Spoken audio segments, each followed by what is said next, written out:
Richard's to let there be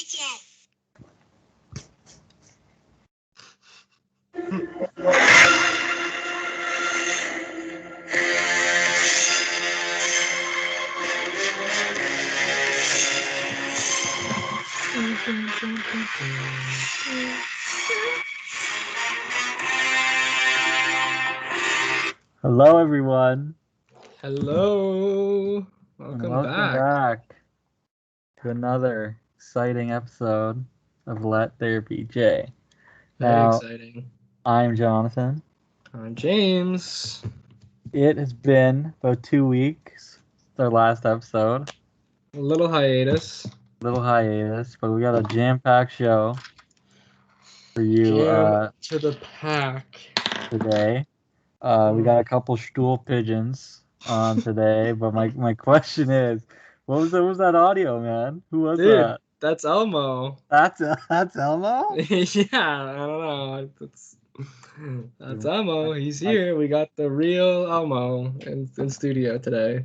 My dog Edward Centeno does a way better Elmo. Oh, he does an Elmo?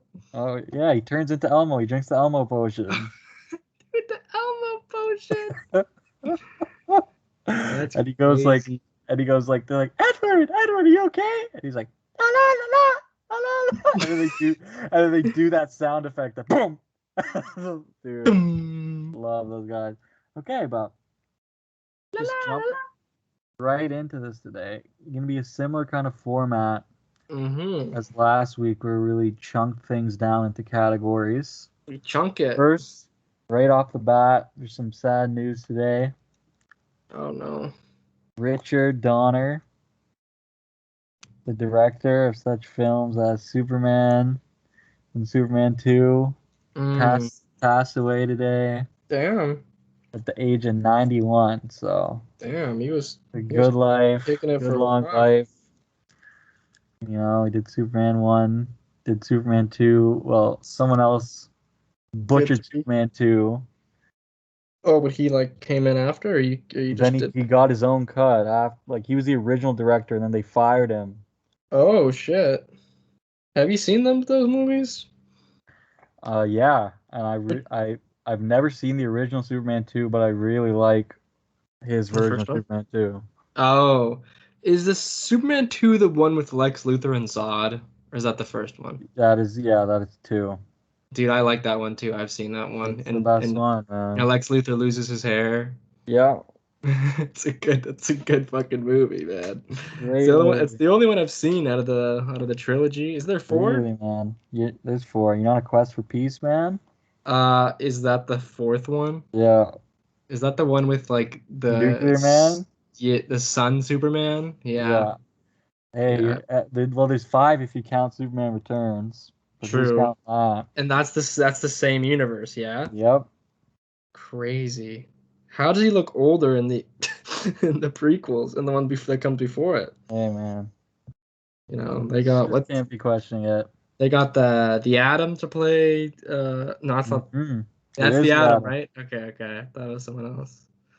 That's crazy. This guy went from playing Superman to being the Atom on. And then he played a different kind of Superman in Crisis. Oh, on CW's quest for, what the fuck's that show called, dude?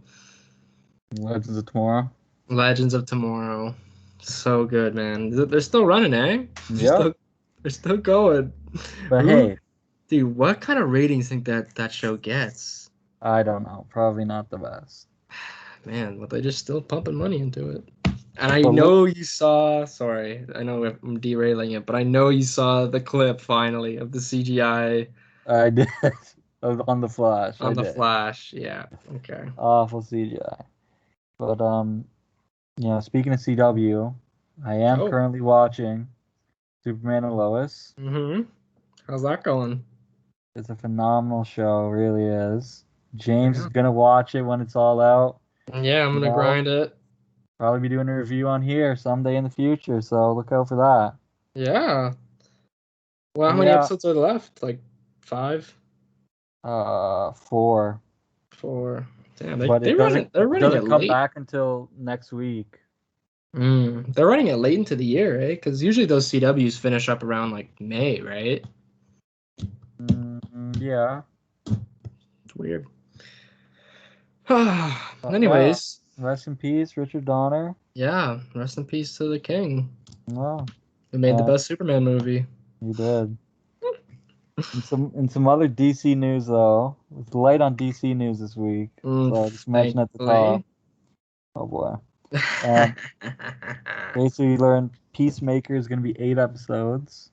Oh, nice. And it's going to be dropping in January, so pretty soon. That's very soon, actually. They probably just filmed it while he was on set for Suicide Squad, right? I think they're filming right now. Oh, so they just...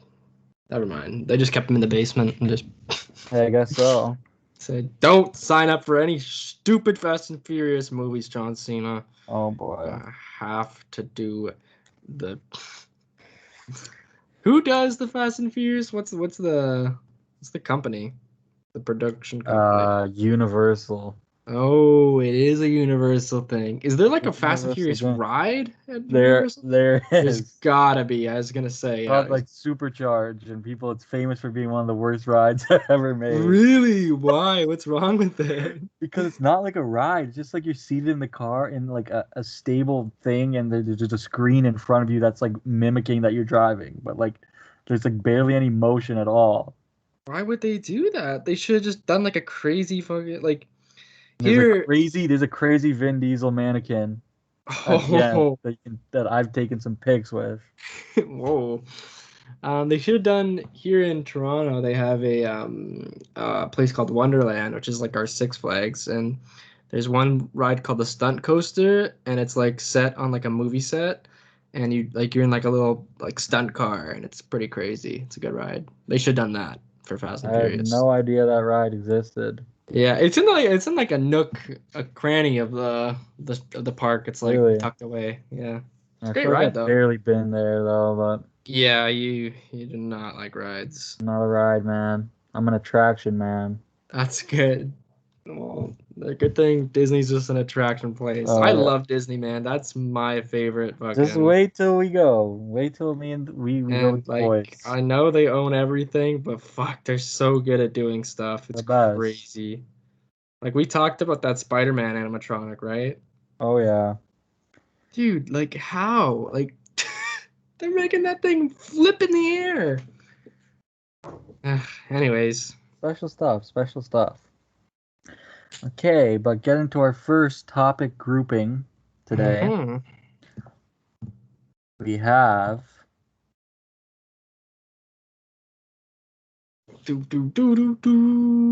anime Star Wars Visions. Well, we have Star Wars, but starting it off, we're gonna start. This is not the anime section, John? No, it's not. It's not.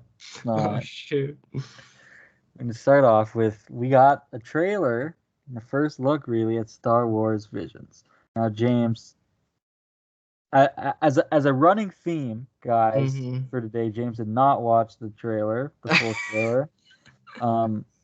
But hey man, I got the gist. I told him a lot of the titles of it, and we broke it down. So basically, the main trailer is saying, yeah, like all these anime creators, because each one's a different studio. That's crazy. That's and all so these cool. Creators are like so inspired in their life from Star Wars. Like one of the directors, like this is their last work ever, and they're saying, "Oh, we're so proud that Star Wars gets to be my last." That's awesome. And yeah, like I feel the trailer looked so cool. We did get the news that this is not canon, which is kind of disappointing. I gotta say, disappointing. But there's some where like I'm just gonna probably gonna watch it and be like, it's so cool, and be like, hey, sure, it's canon. Until something comes out that contradicts. There you go. That's the best rule of thumb for Star Wars. Yeah. Because nothing says, because everything's canon until it's not. Like. Oh yeah. That Bad Batch taught us that. Really but this thumbnail looks crazy, bro. He's fighting like a goblin. Like that's insane. Okay, I believe this is a shot. Okay, let me break down the title and like a little bit of plot stuff. Okay, they released that for each one. Yeah. So this, I believe, is a shot from The Elder. Ooh. So like this dark side guy is an old man. He's the elder. So it's about a Jedi and a Padawan. I don't know if this is the Jedi or the Padawan. Probably the Assume the Jedi. Jedi. He's pretty. And they just come across this old man and they have a crazy fight with him. Damn, that's very just So short anime. look at me. Looks like some Avatar vibes. Yeah, dude. The fight scenes in anime, like depending on the studio, they can go pretty insane. Like Go I'm really dummy. excited to see a Star Wars. Like if we thought the Clone Wars stuff is cool, like in season 7, this will mostly Mhm. be just that. But like obviously not as like motion cap, but like the same level of craziness of like speed and stuff. You know what I'm saying, Yeah. right? Oh yeah. Um, We this one, I'm excited for that one. Um, and I'm excited for the one with the girl. Which one was that? Okay, well I'm getting to it, man. You're I'm getting getting to to it. You're all of them. getting to it. You're getting to it. I'm sorry. So Next hyped for Visions. next we have these are all these begin streaming September 22nd, by the Oh, way. nice. So Is it? next Are up, they all? Sorry, are they all released at the same time? it said start streaming, so I'm guessing not. That's weird. But they're like super short, so it's kind of weird that they Well, would. some of them could be longer. Dude, True, true, imagine one's true. like an hour. Oh, that would be That's a crazy. crazy day. So the next one, The Village Bride, Mm. and that's gonna be a bit of a love story type thing. That's all that was really said about it. Next one, Tatooine Rhapsody. Which this is the one which when I saw this, I'm like, okay, I guess this thing isn't canon. Because basically it's a musical on Tatooine. It's gonna feature Boba Fett and Jabba. And yeah, who knows what's going on with that. Is this like a Bohemian Rhapsody but Star Yeah, Wars? Interesting. I guess so. Another Uh, question. Oh, so is this like are they doing the like is this gonna be dubbed or is this made for English? You know what I mean? I think it's English Okay? Because it doesn't audio. matter. It's just like Yeah. I don't know. Feel like they probably do English just because Disney's Mm-hmm. you know they're like nah we'll take care of the voice acting. Okay, you guys do the animation. Do we about Tatooine Rhapsody? What a name, though. It's an interesting name. What do you think the plot is? Gonna be like just like Uh, La La Land, but Boba but with Fett. Boba Fett and Jabba. Oh, interesting. He's trying to Jabba make it in playing the piano. the big city. Okay, next up we have Lop and Ocho, which this one was not that much. It looks like it's gonna be more comedic. There's some. One of them is like a bunny girl. Oh, weird. So I don't know what's going on there. But another one, which seems I feel like this is gonna be sad as hell, Oh, which is someone's dying. TOB1, which Oh, is about Tobey. which is about a cute little droid and apparently he dreams of becoming a Jedi. Dude, I that gets me hype, bro. I don't know why. Just seeing him practice and like in Hmm. the it reminds me like a Pixar short where like Yeah, that's why I think it's gonna be sad. Pixar short vibes. dude, Pixar shorts are so sad, dude. They have no Yeah, right to be like that. But I imagine oh bro, he's gonna get like thrown out or something. Like it's like probably I'm gonna cry from it. getting his head cut off. Kids are playing with their lightsabers and The younglings they getting just chopped up. decapitate him. Yeah, that'll be interesting. That's Okay. Toby, Tob1. Next up, we have the Ninth Jedi, Oh, that one I'm excited for which is is about the ninth ever Jedi in history, and she's the daughter of a lightsaber maker, oh, that's something new. and so that seems very interesting.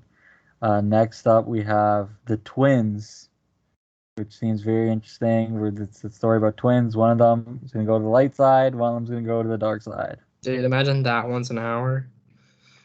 Dude, that would be crazy. But Next up, the duel, which oh, I'm guessing will be a duel of some sort. And then finally, Akakira. That sounds like it's gonna be crazy. which I think is one about a dad and a daughter Mm-hmm. that there's been a lot of pictures of. I believe that's that one. So Interesting. So and there's how many? 10? 10, I believe. Yeah, let's count. 1, 2, 3, 4, 5, 6, 7, 8, 9. Maybe 9, there's a eh? surprise one. Ooh, there's a canon one. It's gonna be, I don't know, Darth Vader themed. Well, but Anime yeah, Darth Vader would look crazy. I I want to know see that. that was Visions. I'm I have excited. a question. Have you seen the Batman anime, like The things from Batman it? Ninja. Yeah. I've seen I some pictures of it. I know it looks insane. I think it's on Netflix. Maybe we should watch it. Maybe, dude. That's looks crazy. I see the Joker is wild in that. I saw like a 5-minute clip, not even like a 2-minute Oh, clip. speaking of the Joker, Batman Telltale's getting insane. Oh, so They do Johnny some crazy things with the for the Joker. Joker, dude. I was waiting to talk to you about It's that a because crazy origin. I saw some clips about it where he's just a dude. Mm-hmm.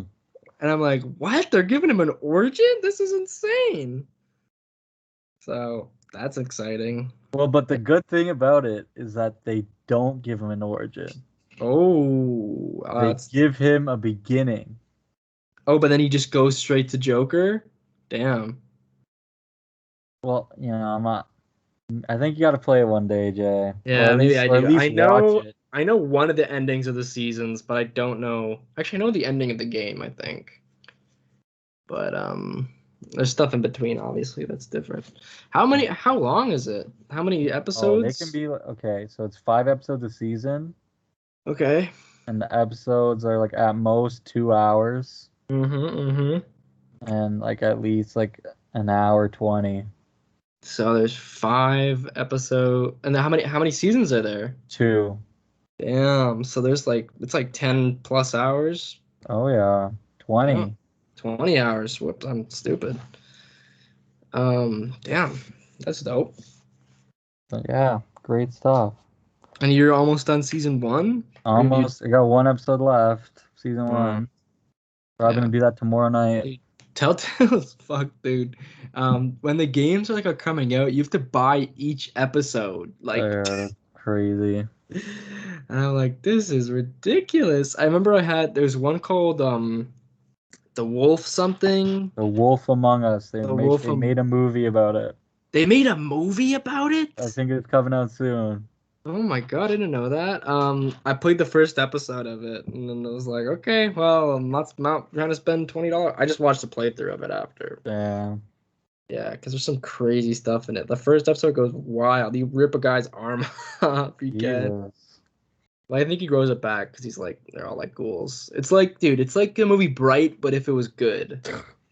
Or if it was, Hey, you don't be the one saying that because I we all know like you're a Bright. bright stan. I well, I think the only reason I like Bright is because that game just it makes me like, okay, this can work. You know what I mean? Sure, sure. I don't know. So I don't know they're making a movie about that. That's interesting, exciting. Alrighty. Well, moving on more in Star Wars. So, Star Wars. have you ever played a game, James, by the name of Star Wars Jedi Fallen Order? Yeah. So, next month is EA Play, I Oh, believe, or some EA event, Expo or whatever. And recently they tweeted the Star Wars EA account tweeted, "Now is a great time to get back into Jedi Fallen Order," I did see that. I did see a tweet like that. That's leading interesting. everyone to believe that we are getting a massive announcement Yeah, because there hasn't been a Star Wars games announcement in in a forever. long time Battlefront 2, right? Or since Squadrons. Squadrons. That's the last one. So massive Um, announcements for Jedi Fallen Order 2, hopefully next month. ooh, what day? Pardon? What day? Sorry, I had the Yannis. I think it's July 22nd. Oh, so soon. So yeah, this one actually. Forgot it was July. I know. Yeah, hype. Exciting. Hope we get announced. Can't wait for this game. Jedi Rising Order. Yeah, that's what people are saying, eh? Really? I just made that up on the spot. Jedi Risen Order. Jedi Hero Order. Hero Order. That's what they put. Jedi poop. I don't know. Definitely be called Jedi. Sith. Yes. Oh, what if it's Sith Bro. Rising Order and you play as Gareth Malik? Yes. What's his name? Fuck, I don't even remember. Starkiller. Oh, Galen something. Galen Malik or Merrick. Merrick, that's what it is. Galen Merrick. That'd be dope, bro. Obi-Wan Imagine. Killer. Imagine, dude, you get one with him and then one with and then the third game in the installment is the face off. Dude. I should make I should You tell should them right write the now. games, man. I should say, guys, stop your development of this stuff, reskin it, make it this, okay? And you're just killing rebels like crazy. Yeah, not a bad idea. Okay, well, moving on more. Mm-hmm. Let's talk a bit about a show I know you and I are both very excited for. Oh. Called The Acolyte. Ooh, we got news for that? So they got Leslie Headland, the showrunner of the show. Also showran. Another show that we've adored by the name of Russian Doll. She was saying that first thing she's saying is that it's inspired a lot by the Phantom Menace. Interesting. And the politics of it. People are probably tweaking about that as you speak. Oh, there's some stuff we're gonna get into that people are gonna tweak about the show. Oh no. I know it's gonna be political. That's what she said, right? Yeah, it's gonna be very political, which I know that's getting you hyped because the Acolyte. We're thinking that this is connecting with Plagueis because he's at the time that this show takes place. He's the big man on campus, and there's gonna be crazy shit going down in the banks. Dude, the banks, bro. The Insane banks. stuff. Buddy, you want the banks? You should watch the banking arc in Clone Wars Season 6, man. Oh, I didn't know that they had a banking arc. There's a crazy banking arc. That's the arc where Anakin beats the shit out of the guy that's hitting on Padme. Oh, that's the same. That guy's in with the bankers. Damn. He's a banker. Damn, he slaps that boy around. He does. And they start playing the Darth Vader music. I know they do. Oh yeah. But yeah, they said the show will be very political. Mm-hmm. She also said that her queerness will be reflected in the show. Whoa! There's the killer. There's the killer that people are gonna. I can already hear Star Wars theory. This is woke Star Wars. This is ridiculous, geeks and gamers. You just gotta let a story tell a story. I mean, why, dude?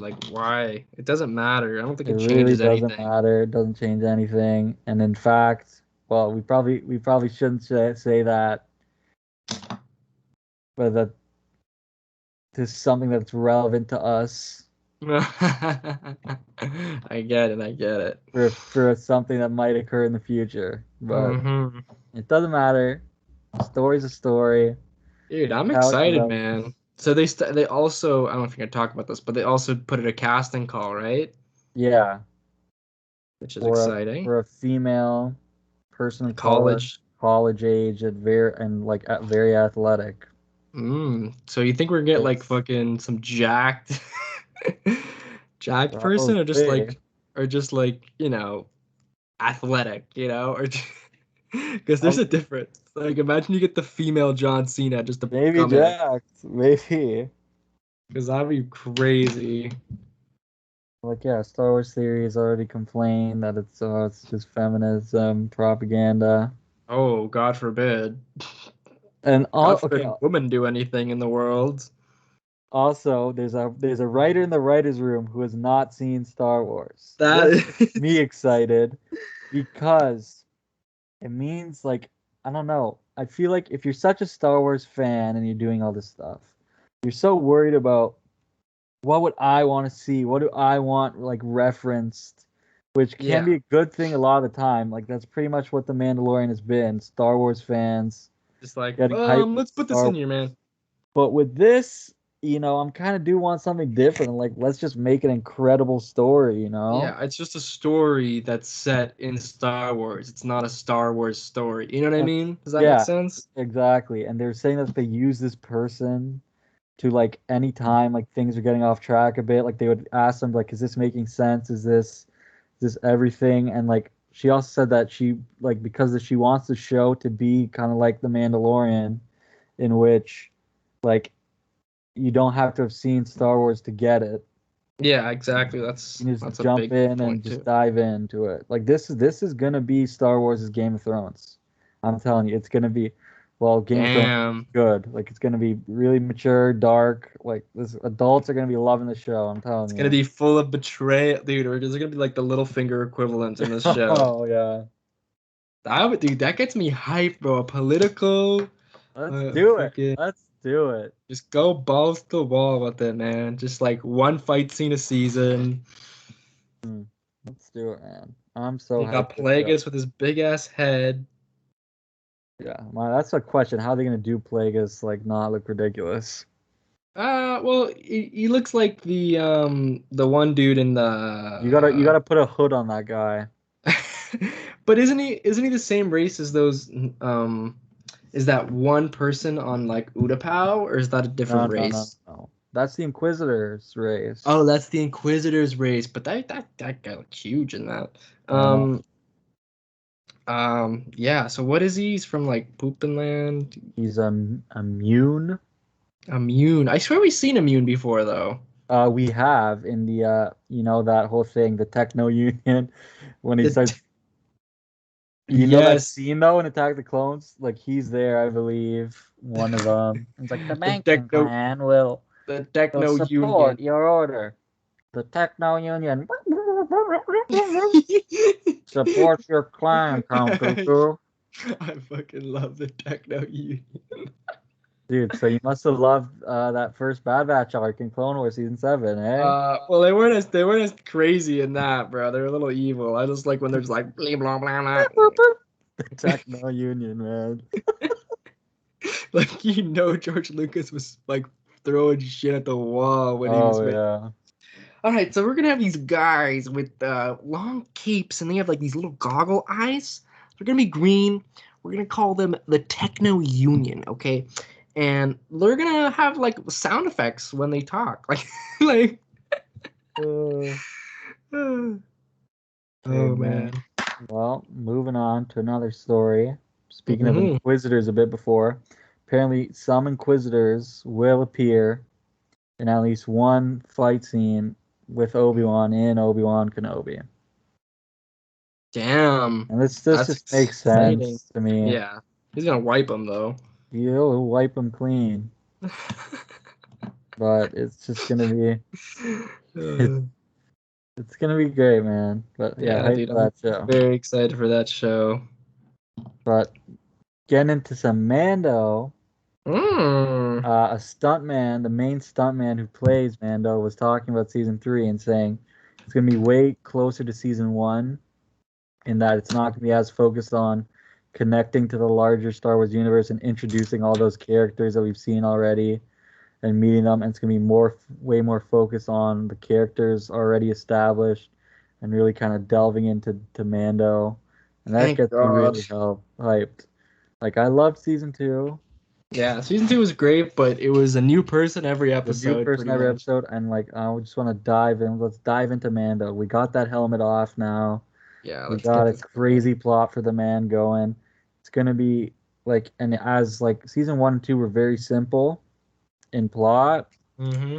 and I think here things are gonna really start to get complex, A some little blurred lines crazy. of everything. Get the armor in as a villain.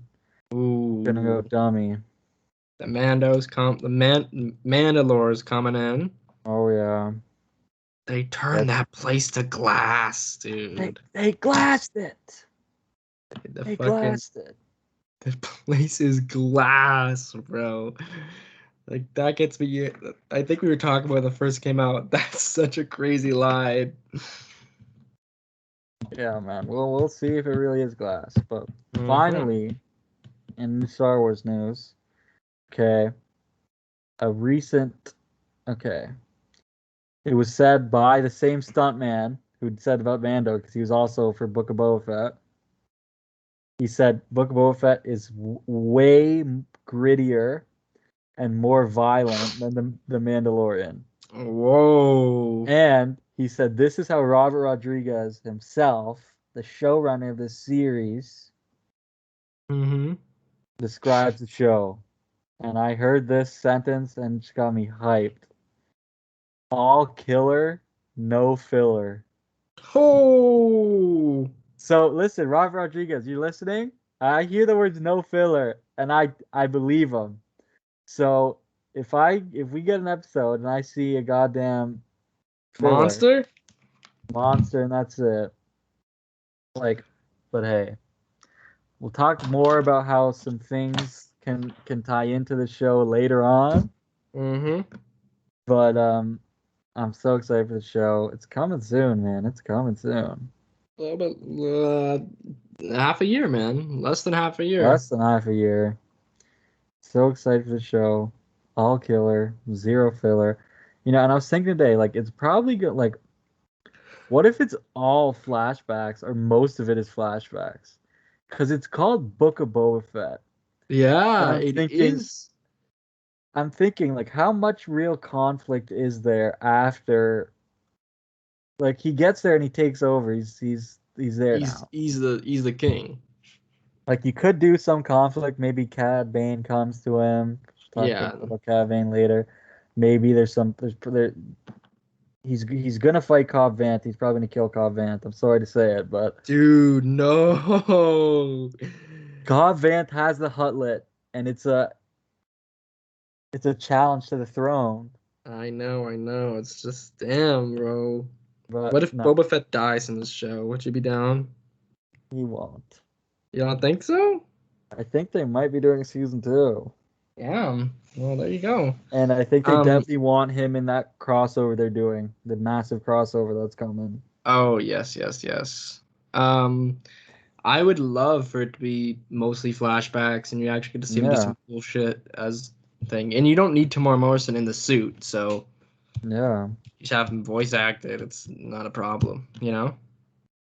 But hey, so hyped for the show, and you know, we got a lot to discuss today, and you know, we just need to keep on moving. Keep on keeping on. Whoa! Wait, we haven't talked about this yet? No, not yet, my friend. Damn. Not yet. Moving on. Okay. To Marvel. Let's start off.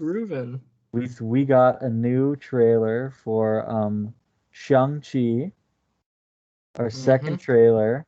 And you know, the whole trailer was good. We got some stuff. We got to look at the dragon, the Great Protector. Yeah, most of it was the same stuff from the most teaser. of it was the same stuff. Like, as a trailer, I think the first trailer was better. Way better, dude. Like, really selling me on the movie. But this one is just, you know, give some more action shots. We got a crazy looking fight between the Mandarin and Shang-Chi at the end there, where they're we did get to see more of the rings too. Yeah, we see the rings and we get more of that scene of. I'm so excited for that scene where he's with him as a kid. Yeah, and I guess he takes him for a ride along, and he's just gonna beat the shit out of a bunch of guys with the rings in front of him. So I think the rings do have different powers, which is kind of exciting. Yeah, I don't think they're just whippy. I think they're just whippy, and you know, I don't mind that they're not actual finger rings anymore, because I get it. It's very they already did that. The Infinity Stones, yeah. Yeah. But you know, at the very stinger of the trailer, which of course Jamie missed on the first run. Dude, I didn't know there was an end credits scene for a trailer. Dude, there always is. Okay, I get it. I don't know, man. I'm off my A game. They dropped a bomb, an A bomb, Oh. an A bomb Wong. Oh, did you do that yourself? That was a good Yeah, one. yeah, man. So they showed that in this fighting arena, somehow, some way, we are getting Abomination versus Wong. And there's a lot of question of, oh, is that Wong? It was confirmed by Kevin Feige. That is Abomination versus Wong. Oh, he confirmed it. That 100% is Wong. There And you we'll talk go. more about Wong in a bit, but we're getting two Hey, this year, man. it's a Wong year, man. Get that But Wong. dude, Abomination looks great, man.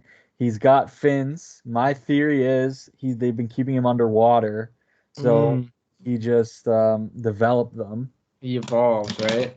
But yeah, we already knew he was showing up in She-Hulk.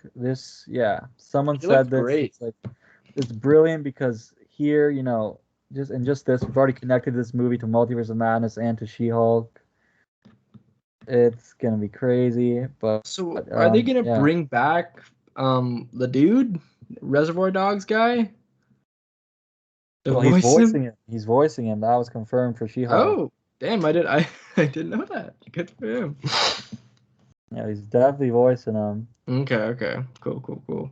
But I mean, we don't know what this fight is. Maybe like each major faction needs to give a champion or something.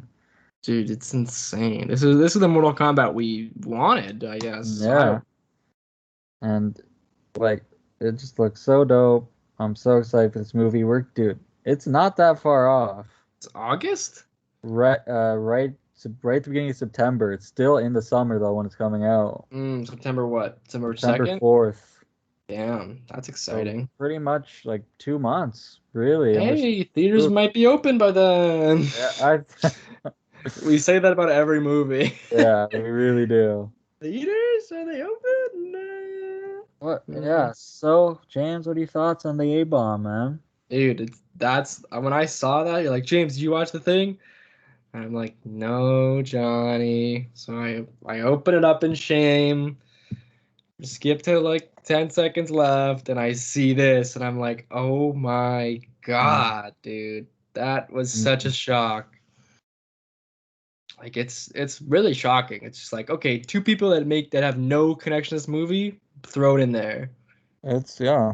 We're gonna see what happens with it. I'm so excited, bro. So moving on because there's really so much, and we got to start picking up speed here. Okay. Hugh Jackman today posted on his Instagram story a picture of Wolverine's claws, and then a picture of him with Kevin Feige. What? So we don't know what's going on. We don't know. Grace Randolph was saying, "Oh yeah, apparently Kevin Feige wants Hugh Jackman back." Who knows what's going on? I don't think he'll be back for it. Yeah, I strongly doubt it. I think they want to go a whole new direction. maybe as like a cameo as another character. Yeah, maybe they'll Just have him for like fun. as like a bartender or something. Yeah, something like that. But hey, we'll see what It's Hugh happens with that. Jackman. Maybe he's directing or something. That'll be cool. Maybe I would be down. Hugh Jackman directing the Wolverine series. He's show running it. Damn. Has he had any directing credits? Is he? I don't think so. I'm definitely down for a Chris Evans led Captain America show or Dude, that'd something be because amazing. he wants to get behind the camera, right? So He does. unless he's a shitty director, you know. Yeah. Okay. Yeah, so we'll see what happens there. But moving on, another insane rumors that we've been hearing. Apparently Daredevil is in Hawkeye, Dude, that's exciting because we which have will connect with the character of Echo. another disabled person, and Hawkeye does go deaf, so it does make sense they're doing just all of them in one little team up. Which, it'll be crazy. This, if I had to guess, I would say this show's coming out in November. Mm-hmm. Which means it would be before No Way Home. That we would see. So we get a little prequel. Which, it's fine. Like, wherever I can get this man, I'm happy. But or What would you however, prefer him whoa, or as? I would much prefer seeing him first in No Way Home because I feel like that's just gonna be a bop of an appearance. You know what I mean? True. Than just, oh, I heard you're deaf. I am also a disabled I'm also superhero. disabled. We can team up. Yeah, That'd be a very weird intro. I would think No Way Home would be a way better introduction. Yeah. Maybe it'll come out like in January. Yeah, maybe. Or is it confirmed this year? Like They're this? saying this year, I can see them pushing it because we still have Miss Marvel. Yeah, it comes out before it. And then Book of Boba. I don't know if they're gonna want to run Book of Boba and a Marvel show at the same time. They might. They might do a Wednesday, Friday thing. Which one would you prefer on Friday? Ooh. Book. Probably Book, but I would want the Daredevil episode to be on a Friday. Good idea. But, also speaking of Hawkeye, it has been confirmed that we are getting a spin-off centered on Echo because I guess she's going to be great. And then the rumors are that Daredevil will appear in that and Kingpin, too. Damn. Do you think they'll do a reboot of Kingpin? Because I feel like, never mind. We'll get into it later, but yeah. Oh, it'll probably be off, but probably soft reboot. Soft reboot, yeah. He's out of prison. But okay, moving on more. Fucking Tobey Maguire and Andrew Garfield pretty much just said they were in No Way Home recently. They're both in New York. A fan went up to Tobey Maguire and said, "Are you in Spider-Man No Way Home?" And Tobey Maguire basically he said with a smile said, "I can't talk about that," and winked at him and walked away. First, he slapped him in the face, told him to buy him some poker chips so he could play at the Molly's game. Oh boy, come on. And then he said, "Don't disrespect the man. We want him on the show one day." Okay. I mean, we all got our own vices. True. And then Andrew Garfield, someone went up to him and asked him about it, and he said, "Soon I'll be able to talk." That's what he said, which that's a lot different from him promising us that he's not the werewolf among us. But guys, it literally says sauce, like the video game sauce. Everybody says sauce. Among Us, sauce is related. It's related. But okay. So what are your thoughts of that reveal, man? Hey man, it's about as much reveal as we're gonna get right now, so it's exciting. I still think they're gonna cut like 25 minutes left of the movie. Probably. And not be a main thing, because I don't know. I know they're paying Tobey probably fucking millions of dollars to be in this movie because this guy does not want to be in movies anymore. It's also been said, someone on Twitter, some insider guy saying that he heard that from the moment they both enter the movie, they become co-leads of the movie. Damn. But it could be like a last 20-minute type thing. Yeah, I don't know. I can't see them. But moving on, Black Widow, early reviews. Apparently it's a good movie. Hey, that's good. I'm excited. We're excited. We're watching it on Friday. Apparently it's not awful. Apparently it is not awful, which, I don't think either of us have been over the moon excited about it, but, it's a Marvel I'm excited, dude. I'm excited. I haven't seen a Marvel movie in how many years? 2 years. 2 years now. A new Marvel movie, so we're excited. Gonna watch it the big screen. 100 volume at 12 a.m. we're starting. And we're going to Niagara Falls to watch the film. To see it in theaters. Yeah, because theaters are open there. It'll be amazing. Dude, how are theaters open there? I feel like they got a pretty big population. Who knows? It's also the U.S. too. They don't give a fuck over there. But Jimmy Bimmy, did you hear about this one? An actor by the name of Steven Dorff was saying today that like, oh, he said I'll never be in a Marvel movie. I feel I don't want to be in a movie like Black Widow. That movie looks like a terrible video game. I feel embarrassed for Scarlett Johansson. I'll never be in a movie like that. I'd rather be in Stanley Kubrick's next movie. Mm-hmm. And first of all, you ever heard of Steven Dorff, James? No. You look on this guy's Rotten Tomatoes, pretty much everything's rotten. And also I said I'd never be in a movie like that. Can you guess who Steven Dorff has played Uh, in a movie you've seen? I've seen it, eh? Give Yeah. me a clue. Well, you want your clue? So he said he'd never been in a Marvel movie. So it's a Marvel movie. That's your clue. He's been in Fantastic Four: Rise of the Silver Surfer. Steven Dorff is Deacon Frost, the famous villain of Blade. Oh, it's him! That guy is that guy, and he was saying that. I thought he was. Dude, that was one of my first guesses, but I didn't guess it. Fuck, I should have done that. Coming around today. Deacon Frost, man, the devil. Yeah, he's been on Marvel. I mean, what else is new? Mm. Um, moving on a bit, we did get a couple actually plot details about Black Panther Wakanda Forever. Ooh. So let me read you this little synopsis, then you can tell me what you think about it. Okay.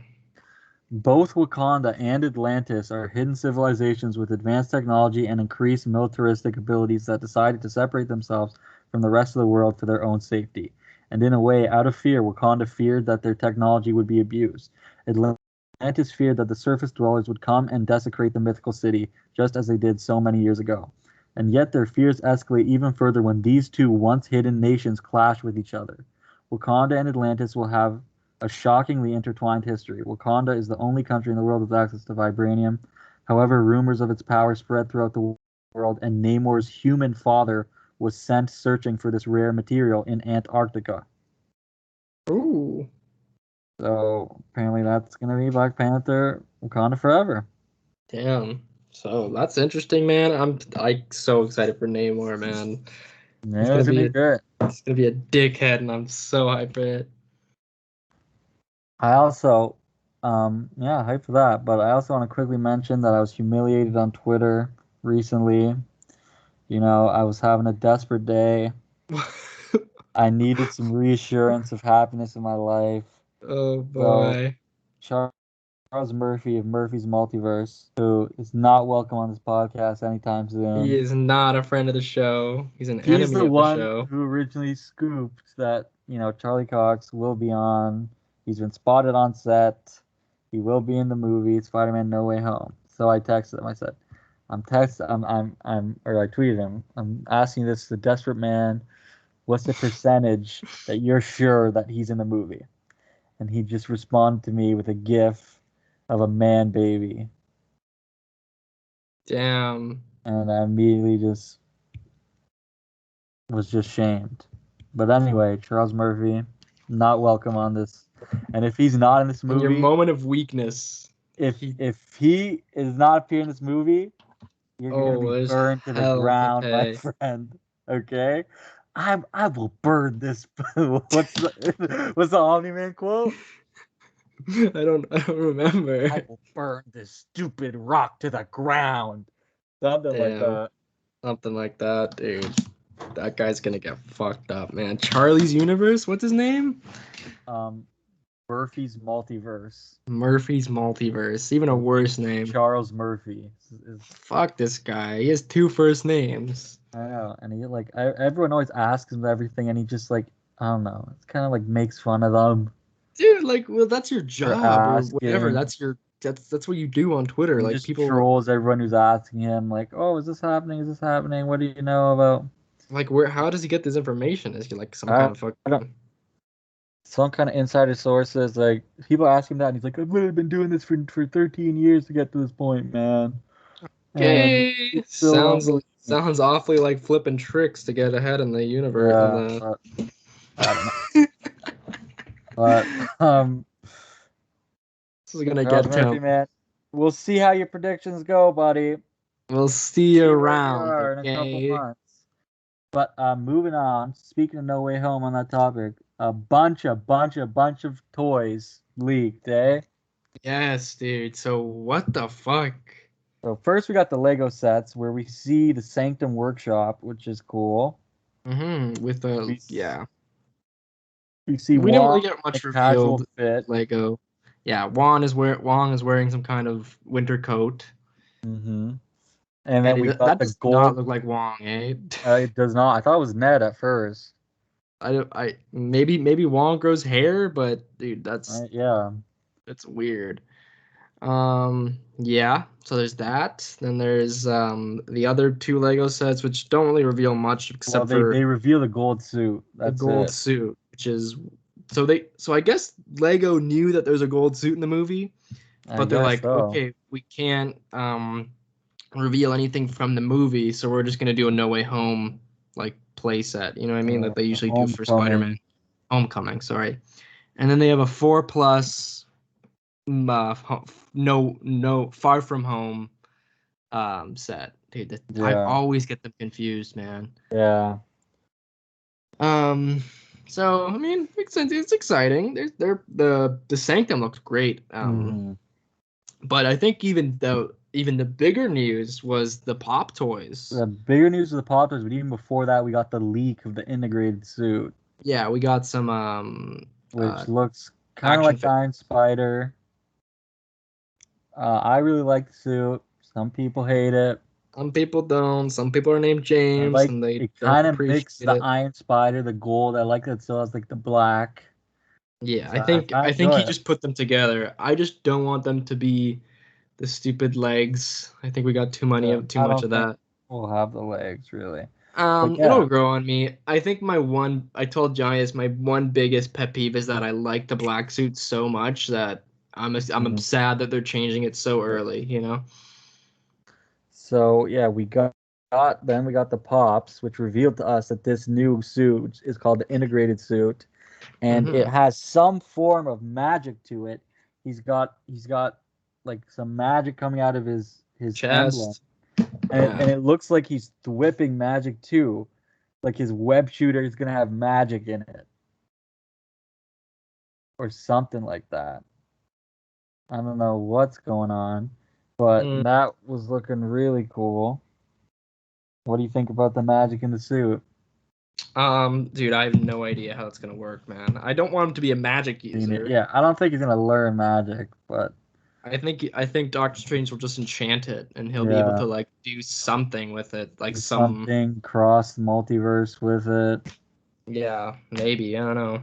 Weird though. Very weird. It is This odd. is the, this is the thing about about not having a single I ounce of know. footage. Is that there's so Yeah, much stuff that's completely like that could be just a projection. That couldn't be it could that be. could be something else, you know.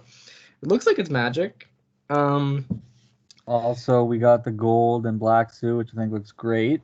yeah, so I don't know if you saw this, but they're saying that's the reverse of the homecoming suit. That's it inside out pretty much and just Oh, like really? made as Could a be. suit. Cuz like if you saw like when they're like That's what it looked when rewiring Ned's it, fixing it. Yeah, it's black and gold, but like obviously it's not going to be like look like that, but they'll probably like take the skin off of it or something. You know what I mean? yeah, yeah. And edit it cuz he's definitely been working on something. Mm-hmm. Oh, what if he's Iron Manning it and he's making a bunch of suits Maybe. in his free time, which will be exciting. Yeah, I think Yeah. my favorite leak is that we get to see that Doctor Strange shovels snow. Shovel snow, and that's a great. I'm gonna get that pop. It looks great, bro. People are kind of stupid though. They're like, "Why is he wearing a coat? Why does he have a shovel?" Gonna And it's shovel like snow. he's literally just outside the sanctum cleaning. It's a Christmas movie, man. That so that's another kind of cool stuff is that it's gonna be in winter presumably, Mm-hmm. and this was gonna get released way before. Yeah, So I but guess now it it is, kind of and it lines up lines up well. the season. Very exciting. I'm very excited to, trailer. I would think by August we should have a trailer. What if they just never do a trailer? It's Hey just not. man, People we are saying still must go on.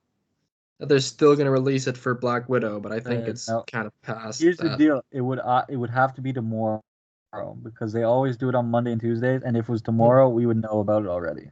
Yeah, you're right.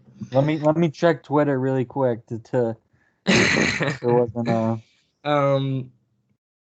but yeah, otherwise it's gonna be released with nothing, Jungle Cruise.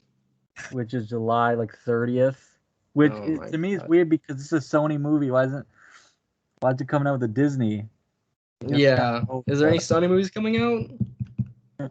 yeah, maybe it comes out with Venom in like September 20th. Oh, there you go. Maybe. We shall see. We shall see. But yes, that is it for Marvel content this week. That was a Woo! big section Big there. week. But moving on now to some reviews, starting off with a little bit of Rick Oh no. and Mick. Are we So doing episode 1 and 3?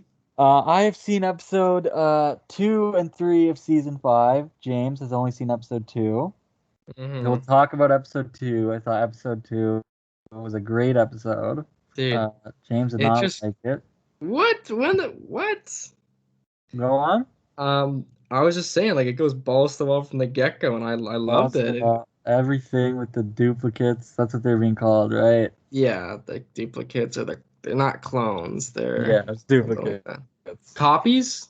No, Decoys. decoys. And I Yeah. love like that none of them knew, and we got this like you would always whenever you get like connected and think, okay, this is definitely a family, they'd immediately They die. just It was crazy. and I love the show. it's dope because like it doesn't matter, which Yeah. is fucking interesting. And by Dude, the one of end, my you favorite really don't know parts. anything. One of my favorite parts is that they keep on getting worse, and eventually you have the Muppet ones and Oh yeah, the the wood Muppet. box one. Well, the Muppet ones were fake. Yeah, they were the fake out, but the wood box ones, that's Yeah. those were funny as fuck. And there's And, Leatherface Rick. hmm, Yeah, and in the end we apparently get the real ones, and they're with Space Beth. yeah. So And something. some great Highlander references, man. Yep. I can't Yeah, believe like it's already been a week since this show, than this I don't know. premiere. Holy fuck. Overall, great episode, man. Yeah, fantastic. And episode 3. So what happens in episode 3 is everyone explodes. Episode 3, I thought was a really good episode too. It gets some insane stuff in there too. Was not expecting some turns that it took, and Oh, all I gotta say is Planetina's a baddie. damn. And that's it for our Rick and Morty review. What would you rate episode 2?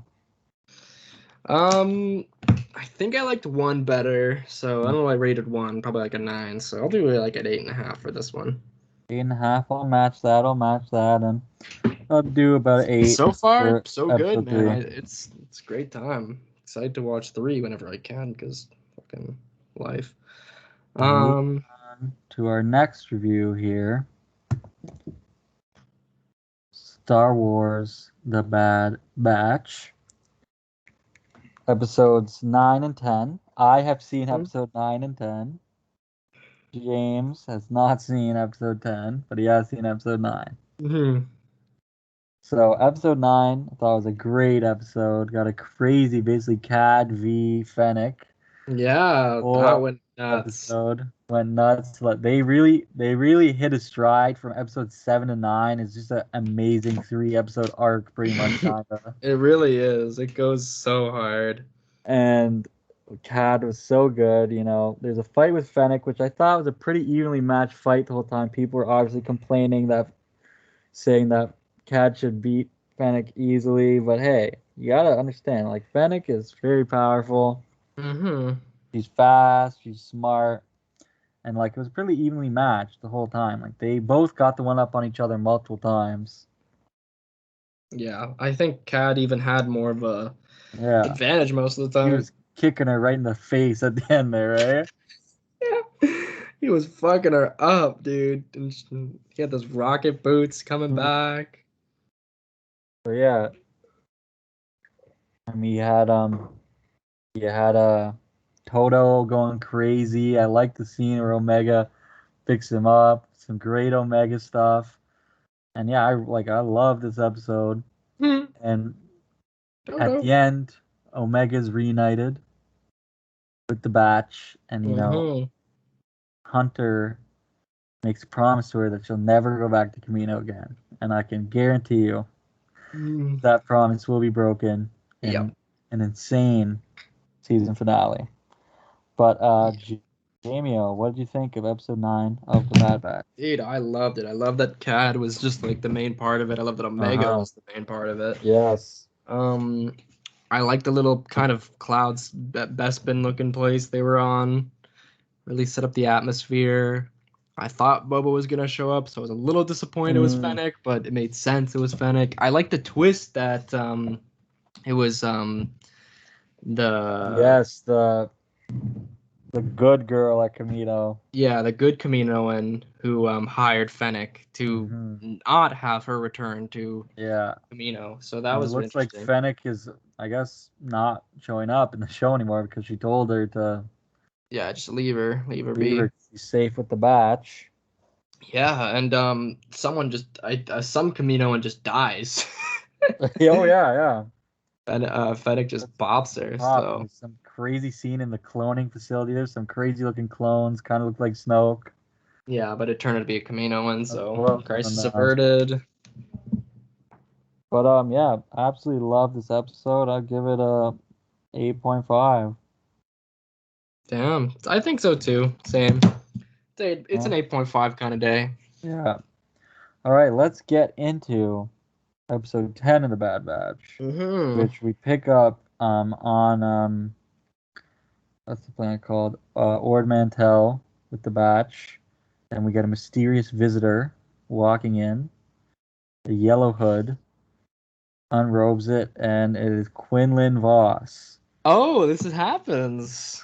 Who is now a bounty hunter. Oh. Working for the Empire. He snatches Omega and takes her back to Kamino. Oh, and that's it, eh? That's the little show. And no, there's a crazy fight between Hunter, Echo, and Quinlan. And Quinlan actually cuts off Echo's scomp link, which I guess is going to set up him getting his hand next episode. There you go. But yeah, love the episode, man. 10 out of 10. Amazing. I love the appearance of Quinlan. All right. Now, well, for real, episode 10. I'm not going to say too much. Vet Exchange hasn't seen it. I did figure that things would slow down after 3 bangers in a row. True. Because you got to expect. So it was not a filler, but one of those, episodes that's nothing too crazy happens. Although at the beginning, I did think they were like, you'll know what I mean when you watch it. The opening scene, I'm like, hold up, are they doing something special here? It didn't really get all the way there, but there's some great ideas and stuff in there. There's some good Echo stuff in there. There was there's one new character I enjoyed. There's some really great Omega stuff. And I really enjoyed the episode, but I would give it a 7. There you go. Solid episode. But now moving on to our next review of the night. Oh my god, I forgot there's still more. Loki. Loki. First off, let's talk quickly about episode 3. Lamentus, which, it was a fine episode. Okay. A lot of people saying filler, we do have the problem of it where sometimes the green screen's a bit off. Oh yeah. Here's the deal. It's only when they're outside in daylight the green screen's bad. In other shots, like this scene right here, this was all green screen, but it looked amazing. It looked great. It's just the outside. Inside, it's the outside. They're having a problem like blending them properly with the outside environment.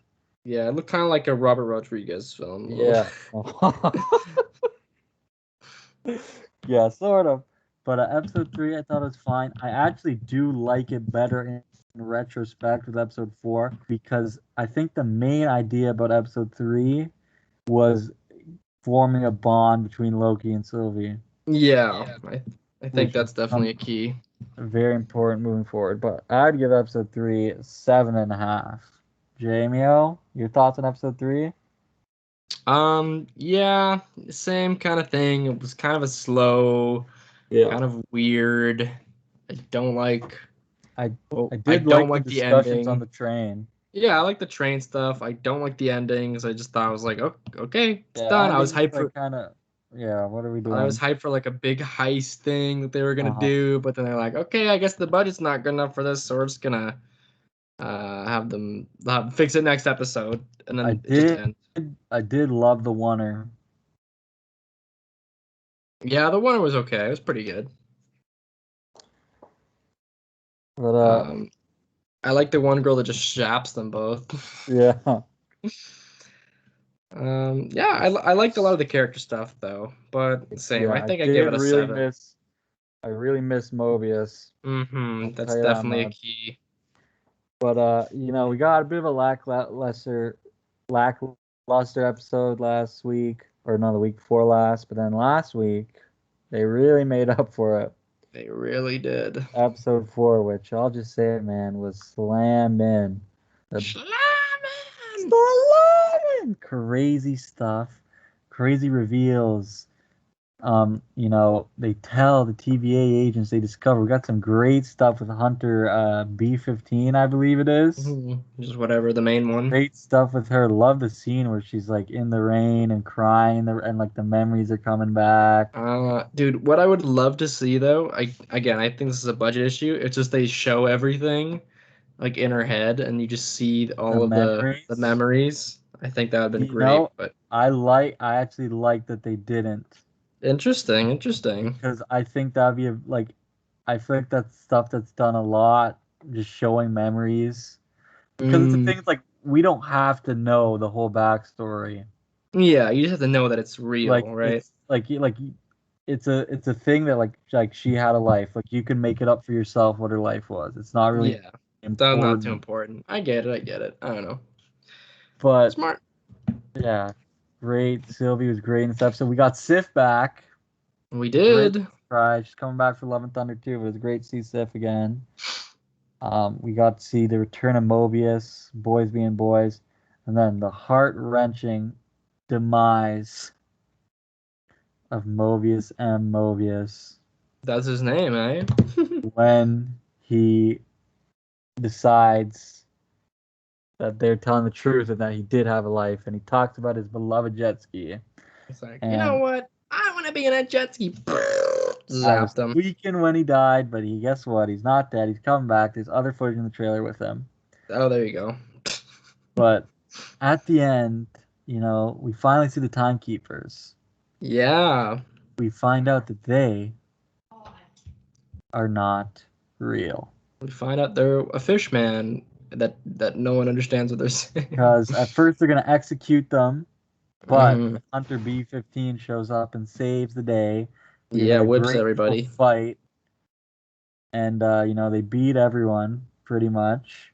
And they cut the head off of one of the timekeepers, and it's the robot. And they find out it goes way up to the top higher, and they need to find out what's going on. But then Loki decides to, that he does have feelings, some sort of feelings. We don't really know. We don't know what's going on. For Sylvie, and he's about to tell her about them, and immediately gets pruned, and it's nuts. And then Sylvie's about to gets it out of Renslayer's hands, about to prune her. It's like, stop. But then she says, "Oh, you need to tell me everything." And then it ends. But does it? But then in a crazy end credit scene, we see Loki on the ground, and we hear, "Oh, am I dead?" And we said, "No, but you will be. You don't come with us." And we see an insane shot. We get boastful Loki, Richard E. Grant as classic Loki, Kid Loki, and everyone's favorite, which is Alagoki. Alagoki, man. Dude, Richard E. Grant as the classic Loki gets me so hyped every time. Insane. I am so excited. It's got to be so excited for the next episode. A couple days here, man. Yeah, 2 days. We're Very seeing excited. 2 Can't wait for days. Wednesday. But yeah, I love this episode. Jay, what'd you think about it? Dude, I loved it too. It was fantastic. I like that it was more Mobius stuff after a much Mm-hmm. needed Mobius. I like the Yeah. Renslayer Yes. meeting they had, and it was kind of Uh-huh. tense. There's some theory about the pen, which I forget. It was on TikTok, but I forget. So Mm. I don't know. It's cool, and you think like, oh, maybe they like each other, and then he's like, I don't believe her. And we find out they fucking iced the girl who got brain Yeah. zapped, which is pretty fucked. Iced Um, her. yeah, and he steals her pad, and then dude, it's great. It's great stuff, and I just love I love Owen Wilson in this show. It's so Owen weird. Wilson really just bodies the show, man. It does, man, makes it so much better. But we both loved it here. I'm gonna give this episode, man, like a 9 to even a 9.5. I was thrilled with it. Thrilling, truly. Jamie? Yeah, I gave it the same kind of thing. Probably 9, maybe 8.5. I'll do 8.5. Okay, so he hated it. So I But hate it. any theories moving forward of what the hell's even gonna happen? No idea, man. I think No, we're just gonna get a lot of that no, weird that's how I place. like it sometimes. I Me like when I too. got no idea what's gonna happen, man. 2 episodes left. What's gonna happen? Let's dive into it. But speaking of diving into things, we finally made it to our final topic of the night, the moment you've all been waiting for. We've been dying to discuss with each other, but we haven't. And that would be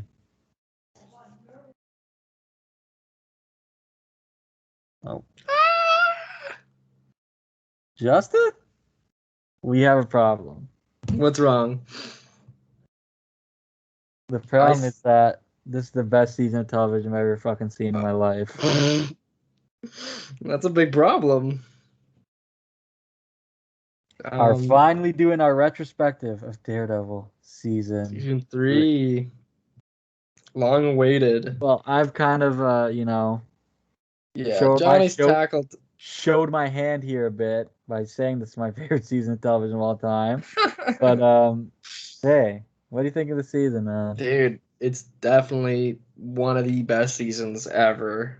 Like, it's up there. It makes this show one of the best shows ever too. Yeah. I don't know, man. From start to finish, just bangs. There's just not a dull moment at all. Yeah.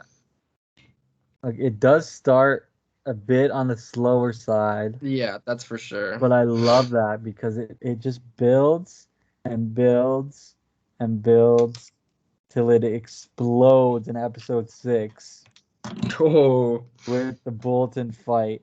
And from that point there, it really does not stop. Yeah. It goes crazy, crazy. You could argue there's a lull in episode 10 with Karen for the first, but that's only the first 30 minutes of the backstory, and the last 20 minutes is the insane church fight. Yeah, dude. I like Karen a lot. I'm a big Karen defender. Me I think too. it's needed. Great episode. But just every aspect of this season for me just works so well. We got a new showrunner, Eric Colson, who, came from Arrow. Oh. And, he just knew what to do when he got the show. He understood the assignment, man. He understood the assignment. We got Matt, like every single character. Well, there's one thing I gotta say about Matt is that this guy is probably the biggest dick at the start of this show, and that's on purpose. That's on purpose, and it works. It works to me way more than it does in season 2. Yeah, I've never seen a guy who's just worse to ever go around him. Meets Foggy, you think it's a nice moment, but he just jacks the guy's wallet. Dude, that killed me, bro. He just stole it. He did not care. Oh. Okay, well, do you want to go like piece by piece? How do you want to do this? How do you want to break it down? But just like, okay, there's many different storylines for the main characters, okay? Mm-hmm. First one, you got Matt Murdock. She's got him in the church. All these like this is a show that all these discussions that he has with Father Lantom, with Sister Maggie, it's just so captivating and interesting. Yeah, All of for that, and sure. you don't even have to be religious, because I'm not a very religious person, right? Mm-hmm. And this, because it's not about religion ever, it's just about morals. It You know what I'm is. saying?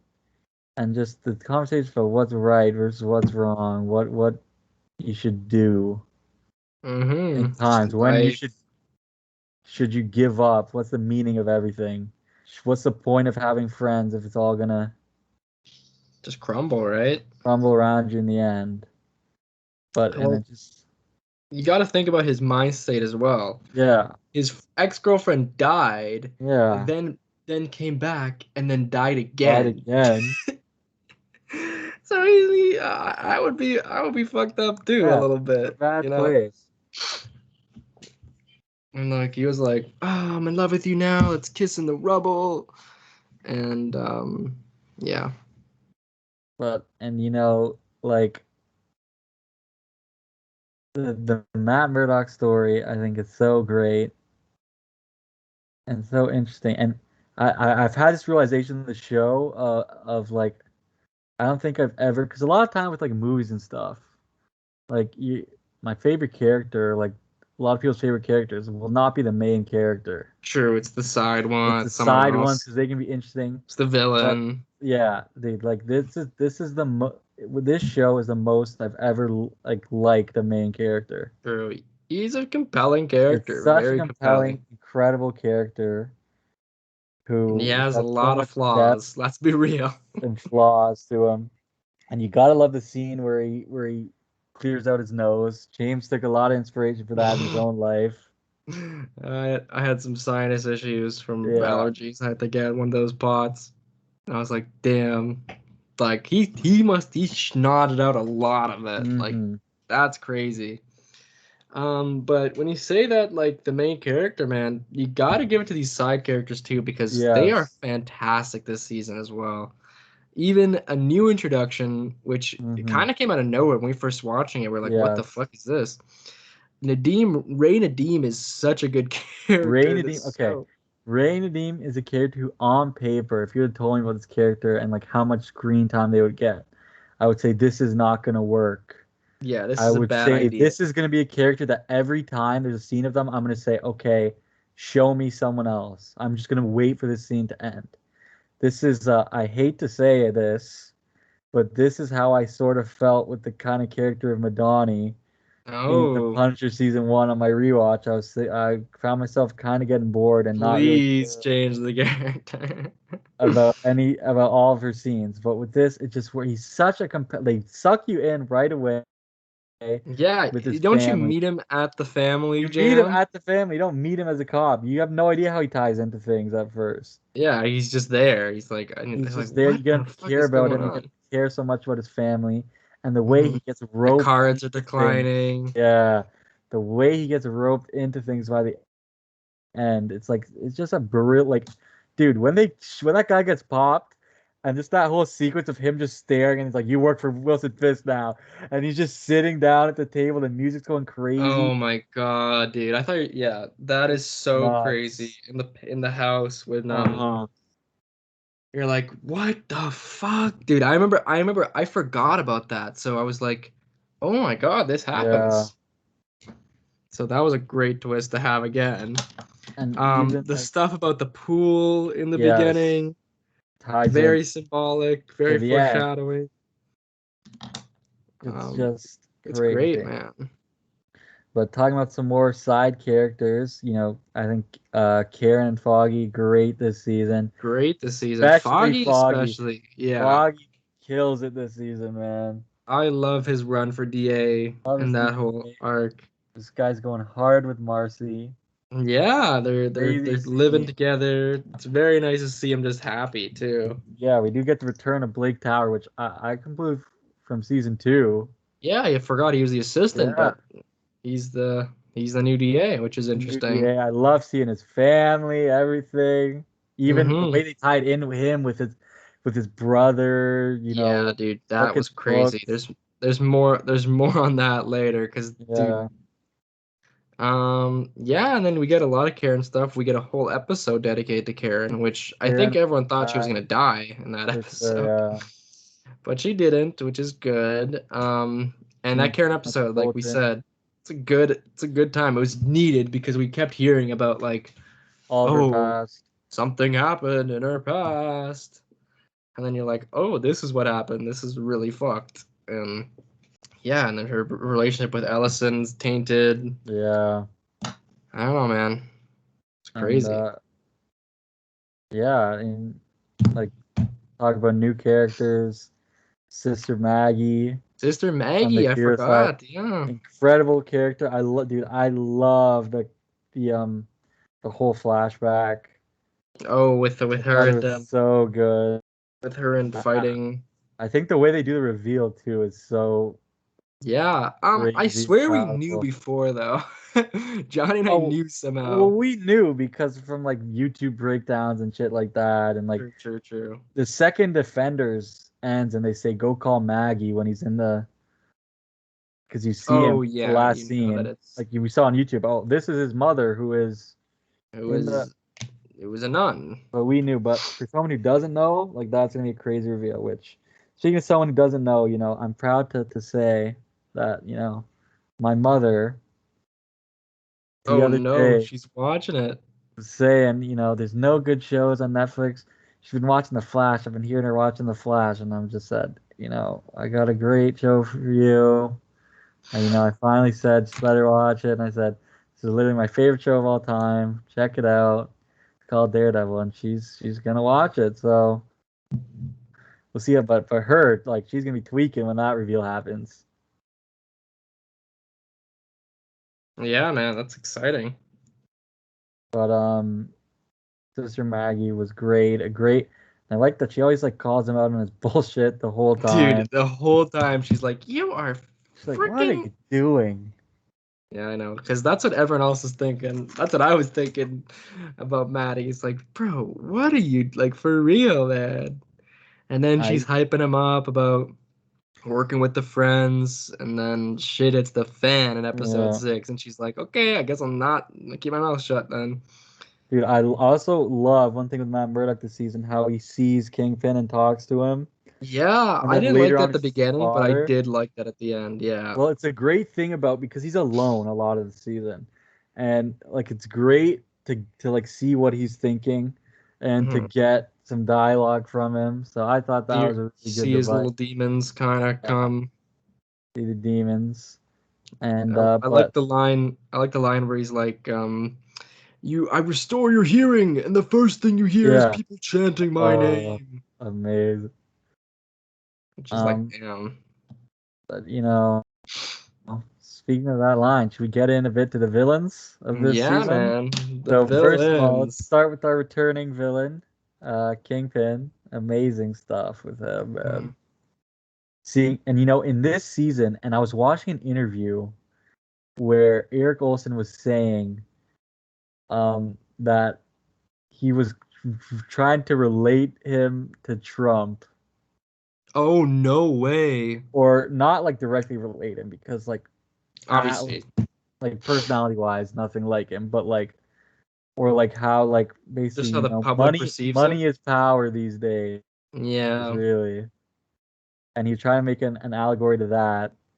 I And I like think you that. can see it because he's definitely like you compare this to season one, he's treated way more like a villain in this than in season one, right? Hmm. There's still obviously a lot of sympathetic stuff. But season one, like his scenes in season one are like those are filmed like he's a protagonist. Yeah, they make him like, oh, he's not a Yeah, bad guy. He's just a dude here. But they make him like he's a monster. he's a Like, villain. But I do love the stuff. I just love seeing how, because at the beginning you think, okay, he's just getting out and this, but then as time goes on, you reveal this master plan that's just moving together so beautifully, and you yeah, reveal it's that been this in the guy's works for years, it got the seems. Yeah. cameras set up, and everything. Oh my god, He it's has the crazy. hotel made, and he Yeah. has everything that he needs, and then you find out like, oh, the lawyer's gonna get him off the racketeering charges, which Uh-huh. is the only thing he gets charged for apparently, which is like, Yeah. what? And it's like, oh my God, he's untouchable. Like they really make him like super menacing just Hmm. without even lifting a finger, you know? Yeah, oh yeah. And I do love the stuff with him and Vanessa at the end. And it's She's in there crazy for 2 episodes. she's only in the last 2 episodes, yeah. But Um, I like the paintings. dude, the way the painting comes about, Mhm. insane, man. But yeah, Fisk, I think we'll save off on a bit of talking about that final fight, the Yeah, final. of course, of But course. moving on to the next villain who really, one Stole the could argue show. steals the show this whole season, is Wilson Bethel as uh Benjamin Poindexter, Benjamin Poindexter, also known as Bullseye. Bullseye. What a Um, goddamn character this is, man. Dude, insane from start to finish. Like Insane. literally clinically Like, insane. yeah, the introduction with just taking out everyone, these ricocheted bullets he's throwing. Like, I remember James and I were together watching that and just getting hyped and thinking, "Oh my God, this is Bullseye." And you see him just in the background. He's Yeah, just a dude, and he's like, okay, let's load on. guy, convict, And then flip and, side. and then he just destroys Mm. the what are they? The Armenians? Yeah, yeah. I don't know what they were. Um, Albanians. Albanians, I believe. Yeah. He just kills every single one of them, and then one of them surrendering, and he kills them anyways. Yeah, and then And just see Fisk slowly take this guy under his wing. start to finish. And everything with Julie is Fist pops. Julie dies so quickly and unexpectedly. Dude, I did not think she died that early in the show. I thought she Yeah, was it's dead way great. later, and But it just just seeing shows. and seeing even Bullseye's backstory is a great episode. Yeah, dude, and I like how it's all like framed Mm. around the tapes, and Yeah. and Fisk is just there watching them. It's so like unique and interesting, you know. Um, I was doing some thinking about Bullseye, right? And I'm Hmm. like, this guy, out of any character, has probably the most practically good power Oh yeah. out of any like thing. Like, you think about it, you could just be a baseball star, just Yeah. or a darts player or a ping pong player. Dude, I just love that, like the scene where I think it's episode 7 or 8. Hmm. It's upstairs downstairs. Is that the one It's with the the where episode they break in? where he just hears someone in and he just goes to the chandelier, grabs a Yeah, and couple he just things. takes That's takes all the he shit. needs, man. Yeah, I'll get into that in a second, but I think here's my question though. Does Hawkeye have the same kind of pinpoint accuracy I with don't think so, anything, or is it because just the arrows? Because we've never seen him do use anything besides an arrow. yeah, I'm just Really, saying like in any context, like I don't know, I like don't in know. any form. But if so, then Bullseye washes him in a second, Oh like yeah, because here's the thing, everything is a weapon for Bullseye, which makes him yeah, so menacing, and yeah, you see that in the bulletin fight, which I guess we'll hmm, talk about now, yeah. where it's literally an office space, and he's dangerous. Like The he can think snow globe the with snow the globe. pencils. There's the baseball, which he kills his fucking coach with a baseball, Yeah. bro. Oh yeah. How fucked is that? And you would think Matt would be dead, a goner, Uh-huh. but Got a I guess hard he's got head. a stronger head. Yeah. And there's like and the pencils and everything and like the scissors, and Hmm. it just makes him so threatening. Where if you give him an inch of space and anything, he can kill you. Like Yeah. and he completely destroys every single person in that office Oh yeah. in a nanosecond, bro. It's so fucked up. And it's a perfect foil for Daredevil, which is Yeah. a close combat fighter, especially without his batons and stuff. So, Hmm. um, yeah, it makes for a really and you could see that he's definitely a better fighter than Bullseye. But Bullseye still beats him because of his long his range. abilities. Yeah, exactly. Anyways, yeah. What do you think about the Bulletin fight? I think that might be my favorite fight of the season. It's amazing. Because it just the lighting, his costume is crazy. Because it looks so good. And the way he walks in when he sees the Daredevil suit is amazing. so good. But like, you know, another thing with Bullseye, man, that primal scream. Oh, the primal scream. Oh, and another thing with Bullseye is the sound editing is amazing with the little bees. Yeah, it's always bees. Yeah, bees. It's amazing. Like the buzzing, right? Because it really brings you into his head of what he feels. He's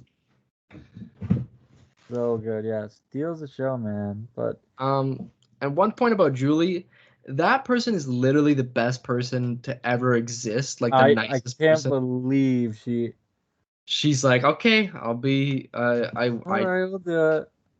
Like, wow, imagine the empathy this person has. No wonder he's enamored. You know what I mean? Like, yeah.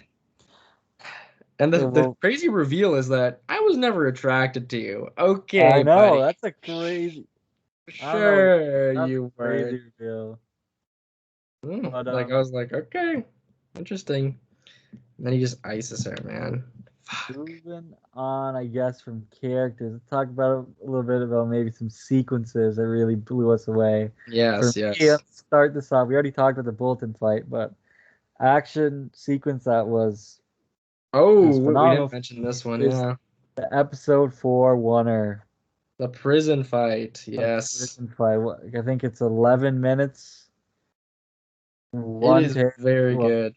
It is not really one take, but yeah, it's a cheated way of doing it. But it is so good. The lighting, everything, the fight. I've said it before. I love about Daredevil is that he gets the shit beat out of him, and you can really tell in that fight that he's getting shit beat out of him. Yeah, he takes such a beating. So tired. He's dying. And props to the cabbie for waiting there for. Oh yeah. During a prison riot. I think the cabbie at the end was one of Fisk's guys. Oh yeah, it was, right. Because then he drops him in the water. But loved. Oh, such a great sequence. Gets me so hyped every time I watch it. Always put it on. I need to pick me up. Man, it's great season, great series, great sequence. Sorry, and then the cameras turn off. Yeah. And then he uses when he knocks out the guy with the table. Yeah. Great. And it tracks all the way even to outside. Yeah. And I love the no, this way with the guy that's taking him. It's so good. Yeah, another big fight that I do love is the church fight. Yes, the church fight does go crazy. That's a very tense fight because you really do think Kane's gonna die because it's kind of what they set it up to be. But you do get the shocker that's actually Father Lantom that dies. That gets piped. He gets piped, and it's crazy. I love the resolution of the church fight where they're like, a lawyer. Yes. I think that happens next episode, right? I don't think that happens in the same episode. I like that a lot. And I like how mad Poindexter gets. Yeah. Where he wants the killers so badly. Yeah, the church fight's great. He's throwing Bibles and candles, and then Karen just whaps him off the fucking church balcony. Yeah. Great. It's great. Also, it's not a fight. One amazing scene I want to talk about is Karen and Fisk. Oh, that is a fight. Such a good scene. It's just a shocking scene, man. It's revealing Wesley. I love how they tied back in with Wesley, and he's just so furious at the sight of this because he just loves Wesley. It's like a son to him. Which is such a weird statement. I remember thinking now, and even then, like, they're like the same age, probably. Great guys, though. Great guys. Yeah, he's like a They're son to bros me. being bros. Think of me as the new James Wesley. Damn. That was nuts. So, I want to talk about the finale? So, yes, we'll talk about kind of the final arc. First of all, I love that at the end, he says, yeah, we'll do it. We'll be Matt again. We'll do it Matt's way. Yes, and it doesn't work out. Lawyer up, but it doesn't work out. And one action scene I do love that I think's underrated as hell. I've not heard many people talk about this. Is getting to the courtroom. I fucking love so much. It's very good. When he's pointing where to shoot.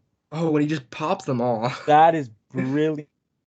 And Daredevil if he's going to continue in the MCU. I would love. Could you imagine some action scene where on the way to the courthouse in No Way Home?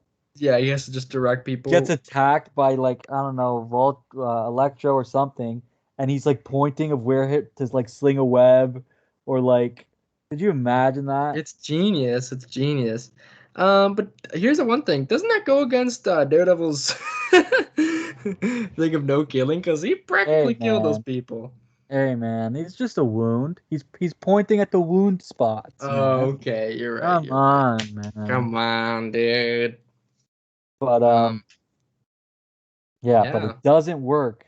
Because then he taps them. I do love that in Nadim's death, he wins in the end. Yes, which was good. I like that thing a lot. Finds a way to get Fisk in the end. The dying declaration. Mm-hmm. But really, the true climax of the season is the wedding. The wedding, and we get the Dex finds out that Fisk killed Julie, and he shows up with Julie's body. Dude, to the wedding. That is unhinged that they fucking did that. It's just so hype that he's just standing on the stage with the mic in hand. Like, how does this guy get the mic? Mic in hand. What's the dog doing? Throws it right at Vanessa. Then immediately interrupted by Daredevil. Then when the fight begins. Insane fight. There's primal screams left and right in this fight. That's why I love it so much. And James was saying it was a bit shorter than he remembered. It was. I didn't know that it was the same episode. The wedding crash. I thought it was different, but it makes sense that it was. Bullseye gets washed immediately. Pretty much immediately. I love that. The thing where what does Daredevil pick up when he's blocking everything that? The baton. The little baton. Yeah, dude, it's so good. It's pretty funny where he's like, every single thing. He's basically trying to save Vanessa the whole fight. Everyone's trying to kill each other, screaming everywhere. And this, I would say, this is probably my favorite fight of the whole show. Damn. There's way better fights, choreographed, way better looking fights. But for me, always my favorite fights are the ones that are the most meaning to them. They're the most emotionally charged. And this is an emotionally charged. Like my favorite duel in Star Wars is the last Vader v Luke. Because I think because there's just so much emotion behind it and meaning to what's happening. It's the same thing. Same kind of deal, and just the way it ends. First of all, dude, the blood on the rabbit. Dexy gets his back broken in half. Oh yeah, he does. Get it just zonked over. Matt Murdock wailing on Wilson Fisk's face. The blood going all over the rabbit on the storm. So symbolic. I love that, man. And then he's just struggling. Because he's been struggling the whole season of whether he should kill this man. Finally put an end to it, but go against everything he believes in and kill this man. But he resolves. He lets out a primal scream. He does. And he's about to kill him, and Vanessa's screaming no in the corner. But and we get the reveal that Fisk wants to die. He doesn't want to go back to jail. He wants to die here. On his wedding night, just really kind of be done with it. Mm-hmm. So he says, "Kill me," and Matt's surprised, says, "You want to? You want me to do it?" But then he denies him it. Says, "You don't get to destroy who I am, and you will go back to prison and spend the rest of your life in a cage, knowing you'll never have Vanessa. That this So city fucked. rejected you. It beat you. I beat you." Probably my So favorite good, scene man. of anything ever. And then he says, "If you go after," and he rips the mask right off, "and you will keep my secret, and you won't harm Karen Page or Foggy Nelson, because if you do, I will go after your wife." And he says that, and Fisk does a little, "Mm." "And I will prove that she ordered the murder of Agent Ray Nadeem." That's fucked that she did that, though, eh? Yeah, that's insane. And then, as an epilogue after that, we see Fisk go to jail. It's poetic. He tries to see Vanessa Can't one say last time. goodbye. He says, "Did you let Ray Nadeem say goodbye to his wife?" Damn, so good. Got him in the end. Dude, how about Nadeem's boss who just gets nailed in the head? Yeah, she doesn't die. She just gets Yeah. clonked. Well, it's good that she doesn't die because she confirms the Ray's testimony. Yeah, she does, which is interesting. But as an ending, let me tell you, it's so satisfying. I think perfectly wrapping it up with the funeral at first and seeing Matt give the man without fear speech Yeah, is great speech. an incredible speech. Gave me goosebumps, man. And just seeing everyone happy and the trio together again at the butcher Little shop butcher after shop. is amazing. And we see a new napkin, the namesake of the episode, Nelson, Murdoch, and Paige. She's going to be their PI, I guess. And she's way more stable than No, Jessica Jones. no Jessica Jones, but yeah, maybe more table. And Um, they were that's gonna it. work out of the butcher shop. So like season 4, the main set would have been the butcher shop. Kind of makes me sad we'll never see that office again from before. True, But true. and then we do get a little stinger of Bullseye in surgery with some surgeon who's part of Weapon X, I think, I'm in the crazy comics. surgeon. But we get a zoom into his eye. We see a bullseye. Unfortunately, the cliffhanger probably will never be resolved. Yeah, But maybe, maybe if you not. take We'll never that out, know. this is a perfect series finale. Yeah, perfect conclusion. Everything that you want to get wrapped up gets wrapped up really perfectly. And, The gang's back gang together. is back together, and I adore it. Love it so much. Me too, man. This is the one. Like, it doesn't even feel like 13 episodes, man. I It's know. so good. So if we can do this, do you have any negatives you'd like to bring up? No, not even. Like, I can't think of stuff I that do have drags. one. Okay, what is it? My one negative is this. The cinematography Mm-hmm. of seasons 1 and 2, I think, are much better than in Interesting. this season, and I would have rathered, because season 1 and 2, like, it has that kind of like noir look. Like, what I'm Yeah, talking. Whenever it's a night scene, it's like neon yellow everything, right? true. Yeah, very true. And Here it's it's like black. here everything it's more realistic in a way. The camera work and everything. Don't get me wrong, there's still some amazing shots, like a lot, like the lighting in the church Mm-hmm. fight, the lighting in the bulletin fight, like amazing stuff. It still looks great, but I do prefer the cinematography of seasons 1 and 2. Damn, I like the cinematography a lot, actually. I don't know. Yeah, I still like it, but I would rather. Yeah, I don't know. I That's can't really think of much to really just a qualm about. nitpick. But Yeah. yes, this is my favorite season of television of all time. I'm confidently giving this a 10 out of 10. Yeah, this is a 10 all around, 100%. Charlie, man, we hope to see you soon.